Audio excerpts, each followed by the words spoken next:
we have finally got the second part of the Caves and Cliffs update, and even though this update doesn't introduce any new blocks, it is the biggest update to Minecraft World Generation. So let's hop right into it and I will show you what is new. Starting off with the cave generation first. As you can see, the caves look nothing like they used to. They have been completely remodeled. Caves now go down to Y level -59. This also means that depending on the depth, they generate two different stones. The layer above Y level 8 is made out of regular stone. And from Y level 8 to Y level 0, the stone transitions into a deep slate. And deep slate completely replaces stone from Y level 0 to bedrock. With the new caves also came some new underground biomes, such as dripstone caves and lush caves. And that's how they look. The new caves will also be spawning with their own little water lakes. We also have 3 new types of noise caves now, called cheese, spaghetti and noodle. The cheese caves have huge stone towers going from the bottom of the cave to the top. They are very open and also the biggest cave type. The spaghetti caves are long and thin, living up to their name. They have small water lakes and are more similar to the original caves. And the noodle caves are even thinner and more claustrophobic when compared to the other caves. Moving on, or I should say climbing on into the mountains. And as you can see, the 1.18 mountains look a lot more like the actual mountains. They are much bigger and look more realistic than ever before. The new mountains also came with 6 new sub-biomes. The first one we will be taking a look at is called Meadow. It's a biome full of grass that looks like the plains biome, but with a lot more flowers and colder. This biome is generated in highland and the lowest layers of some mountains, usually near plains. Next up we have the Grove. It generates in the slopes of the snowy mountains, when located next to the forested biomes. It resembles a snowy taiga, but instead of grass blocks, there are now snow blocks and powdered snow. But be really careful when exploring this one, since the powdered snow can easily get you trapped. The biome itself looks like a beautiful place for a Christmas town. But moving up the mountains, we have the snowy slopes. They generate in the slopes and the lower areas of the snowy biomes. This biome is covered in snow, snow blocks and powdered snow. And they look like this, being almost completely white. Igloos and goats can also generate in this biome. Now we have reached the top of the mountains and we have 3 new types of mountain peaks. The first one is called Jagged Peaks. It is covered in snow, snow blocks and stone. Mostly in areas that are really snowy and cold, it generates really sharp and spiky peaks. And also, the greatest of all time is the only animal that can spawn in this biome. This guy chose a really great area to live in. The second mountain top biome is called Frozen Peaks. It is covered in snow, snow blocks, ice and packed ice.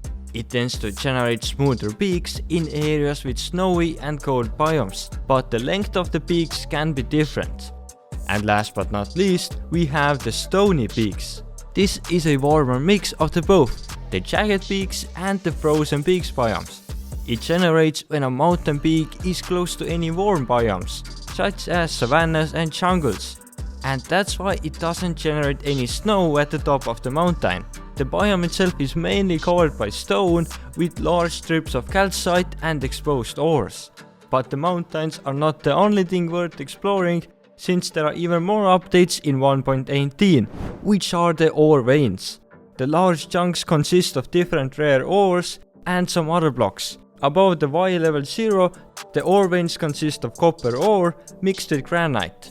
But below Y level 0, they consist of iron ore mixed with tuff, and sometimes even raw metal blocks. You can find over 2000 of the same ore in a single vein, and that is pretty insane. So if you happen to find one, make sure to follow it and you will probably get a lot of ores.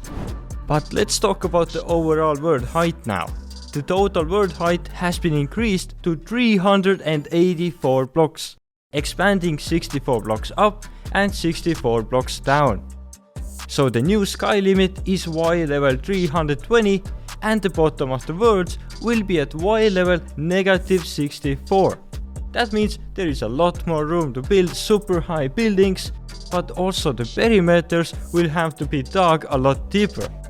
One thing about hand digging perimeters though, since below Y level 0 you have the blocks called deep slate, and it is not a insta mineable block even when you have haste 2 and efficiency 5.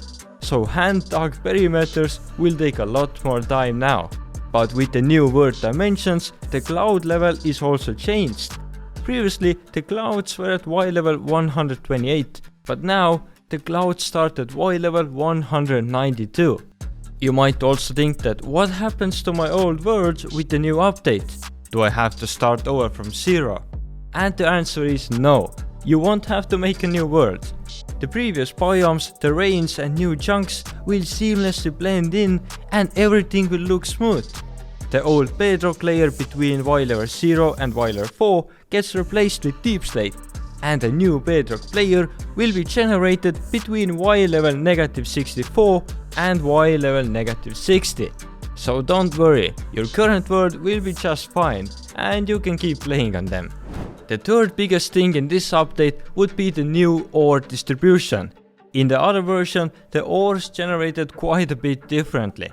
To explain it as easy as possible, each ore has its own height where it spawns at the most often.